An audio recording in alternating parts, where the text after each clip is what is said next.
Hello everyone, welcome back to my channel. My name is Becky Sechere.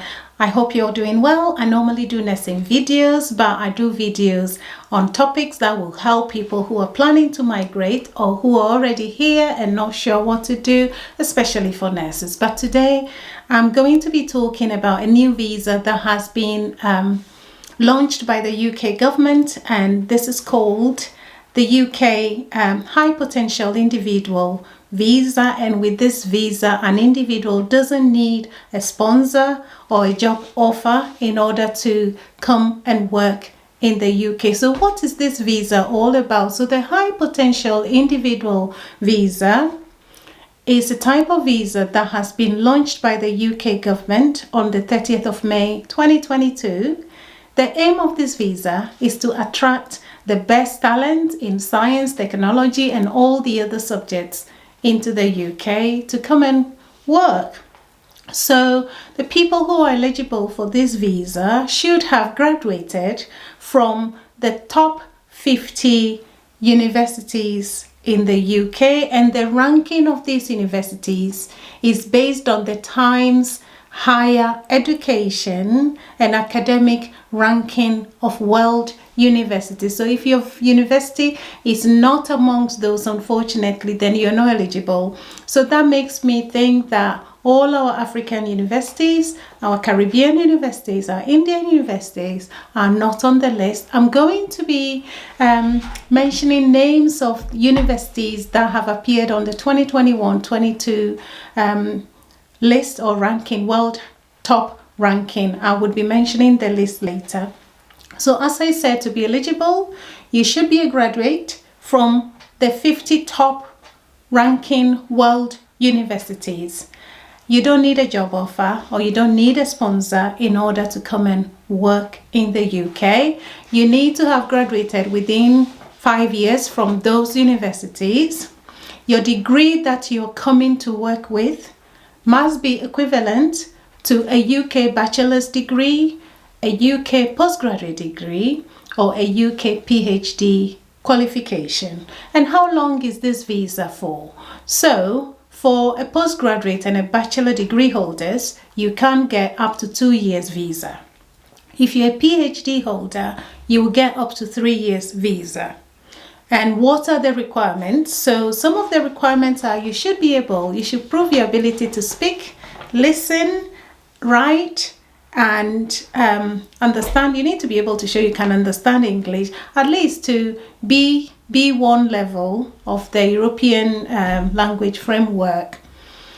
Or your qualification should be, you should be able to show that you have done a degree which was taught in English outside of the UK, and you would have to go through NARIC or ECTIS, which is ECCTIS. Also, to make sure your qualification is the same as UK bachelor's, postgrad, or PhD, you would have to go through ECTIS, which was previously known as NARIC, for confirmation of your qualification to say that this qualification is the same as a UK equivalent. Your family can join you if you've got the visa as well. You can apply for this visa from overseas or from within the UK. And how much does this visa cost? So I'm going to be talking about the cost. So not just the visa, there are a lot of things. As part of the requirements as well, you need to show if you're from a country which is on the list for TB test and all that, then you need a certificate to show that you have done a test for TB. So let's talk about the cost. So the first one is, if you're going to be checking your qualification is equivalent to UK qualification, whether it is valid for this visa, you'll be paying about £210 for ECTIS, which is ECCTIS verification process. You will need to pay about £715 application fee. You would also need to pay £624 per year for your immigration health surcharge, so that whilst you're in the UK, you would have your healthcare covered.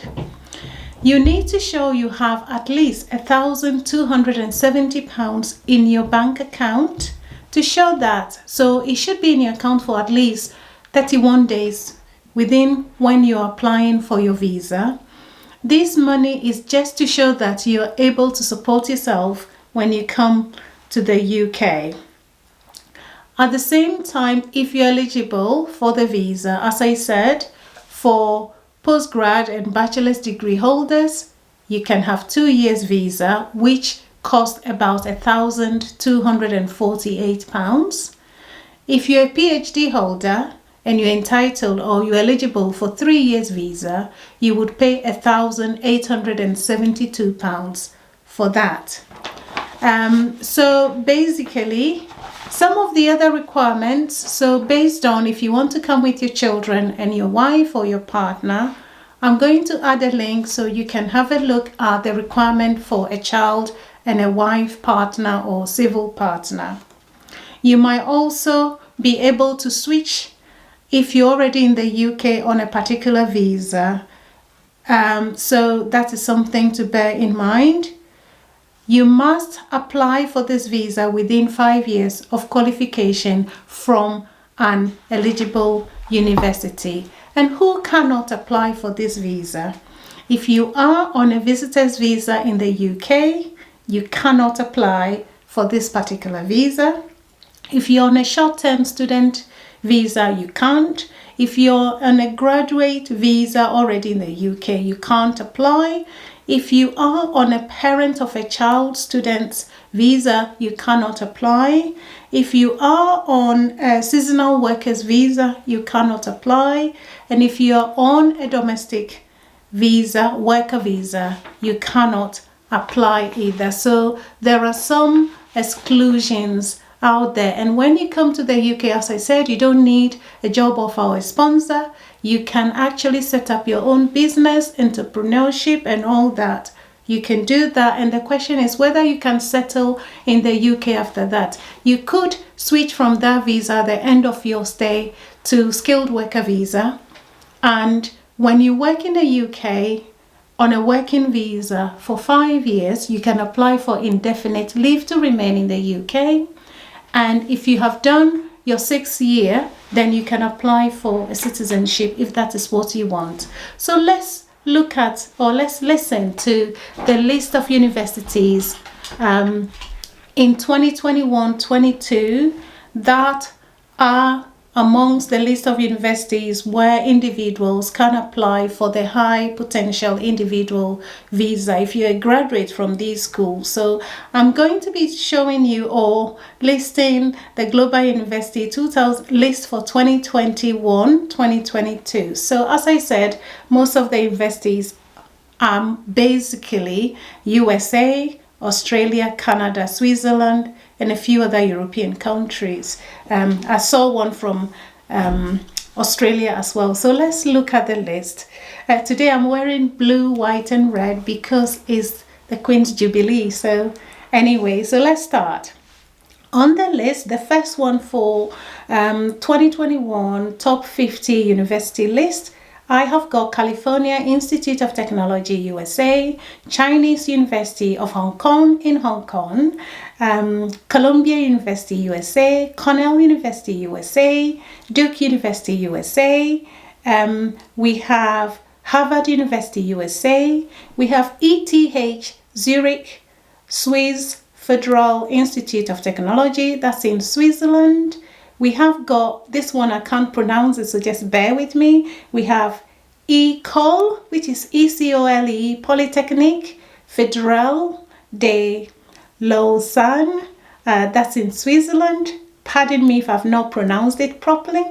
We have Johns Hopkins University, USA, Karolinska University, Sweden, Kyoto University in Japan, Massachusetts Institute of Technology, USA, McGill University, Canada.